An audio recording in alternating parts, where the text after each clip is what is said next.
Ahlus sunnah wal jamaah itu tidak mendahulukan akal daripada nas Al-Quran dan hadis.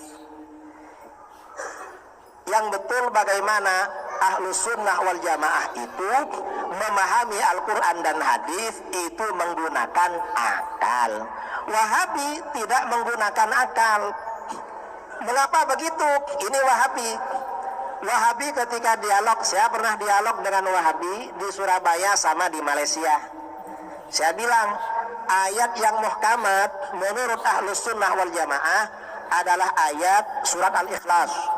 Qul huwallahu ahad, Allahus samad, lam yalid wa lam yulad wa lam yakul lahu kufuwan ahad. Dan ayat laisa kamitslihi syai'. Lalu kata Wahabi, ayat yang muhkamat istawa, Ar-Rahmanu 'alal 'arsy istawa. Saya tanya pada dia, mengapa istawa muhkamat? Kata dia, karena di dalam Al-Quran disebut 6 kali. Saya kejar dia, apa dasarnya kalau disebut 6 kali lalu muhkamat? Lalu dia terdiam. Kalau kami Ahlus sunnah wal jamaah, ayat yang muhkamat, yang jelas maknanya ayat tadi, surat Al-Ikhlas. Mengapa surat Al-Ikhlas? Karena sabab nuzulnya ayat itu turunnya sebagai jawaban terhadap pertanyaan orang musyrik dan orang Yahudi kepada baginda Rasulullah SAW yang bertanya tentang sifat-sifat Tuhan. Orang musyrik dan orang Yahudi bertanya tentang sifat-sifat Allah, lalu turun surat Al-Ikhlas. Karenanya surat Assalamualaikum warahmatullahi wabarakatuh. Alhamdulillahilladzi arsala rasulahu bil huda wa dinil haqq liyudhhirahu 'ala ad-din kullih wa kafa billahi syahida. Fa inna ahsanal kalami kalamullah wa khairul huda huda Muhammad sallallahu alaihi wasallam wa syarrul umuri muhdatsatuha. Kembali bersama saya Zulkarnain El-Maduri.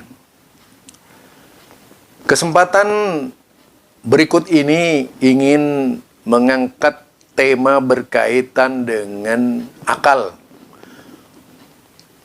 Penggunaan dan fungsi akal yang benar sesuai dengan syariat Islam.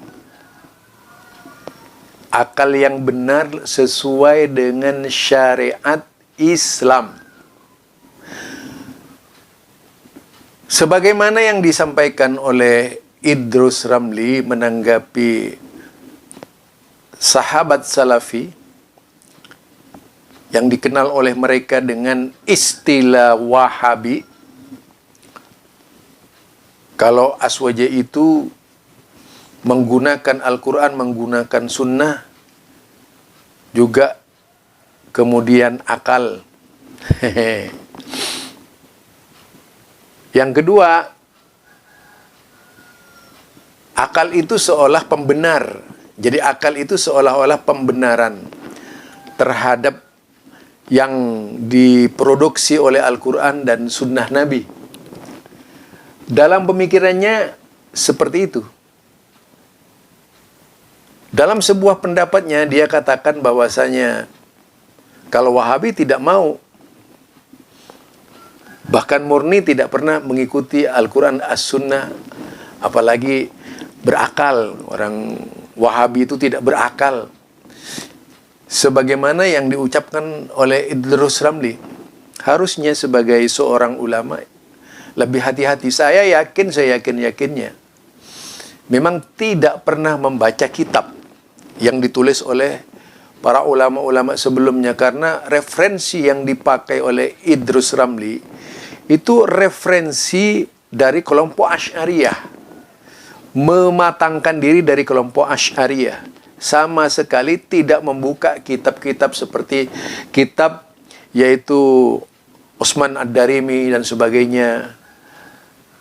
Terlalu banyak. Kemudian Abu Ishaq juga adalah ulama-ulama hadis pada waktu itu.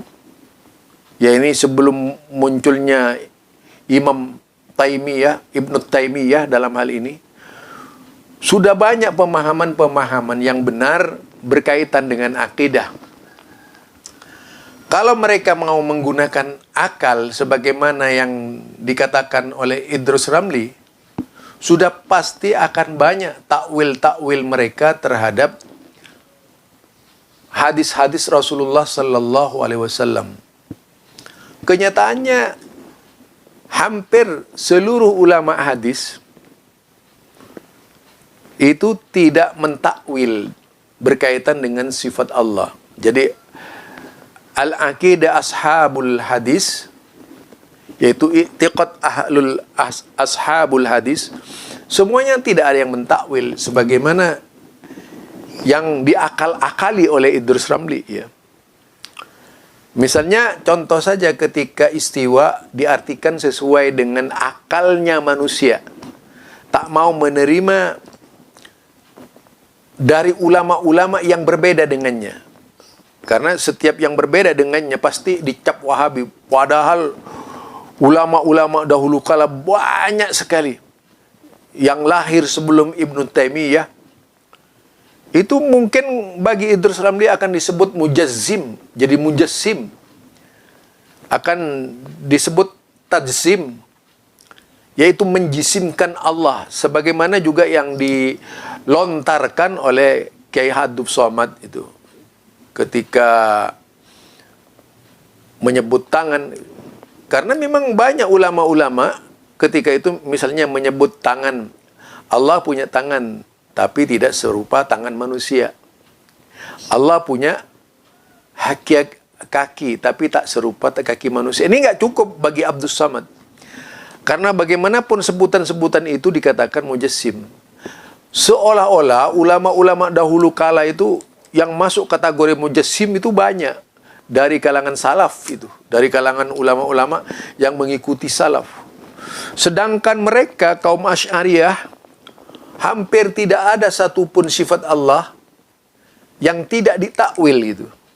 Jadi hampir tidak ada satupun sifat Allah yang tidak ditakwil. Takwil itu artinya adalah produk otak manusia. Ketika seseorang mentakwil sifat Allah dengan kemauan orang tersebut, berarti telah menggambarkan Allah sesuka-suka hati mereka. Ini namanya menjauhkan pengertian yang benar dari ulama-ulama yang benar kepada ulama-ulama yang salah. Harusnya kalau memang berpijak kepada ahlus sunnah wal jamaah yang sebenarnya, ya sudah, membiarkan saja hal itu. Menerima, meyakini bahwa itu firman Allah, bahwa itu adalah sifat Allah, selesai. Tidak perlu muncul pernyataan takwil yang tentu saja lebih menggeser kedudukan kehendak yang sebenarnya dari Allah Subhanahu wa taala. Kalau sudah menggeser kedudukan dari kehendak Allah yang sebenarnya, itu sama saja dengan masuk ke dalam kesesatan yang sama sekali tidak dibenarkan. Barangkali itu ya dari saya, Zulkarnain El-Maduri, berkaitan dengan takwil yang dilakukan oleh Idrus Ramli. Penyimpangan-penyimpangan pemikiran yang selalu diatasnamakan Ahlus Sunnati wal Jamaah. Padahal kalau dibuka kitab-kitab Ahlus Sunnah yang sebenarnya tidak ada yang takwil, kecuali ulama Asy'ariyah saja. Ini saja dari saya, Zulkarnain El-Maduri. Subhanakallahumma bihamdika asyhadu an la ilaha illa anta astaghfiruka wa atubu ilaik. Assalamualaikum warahmatullahi wabarakatuh.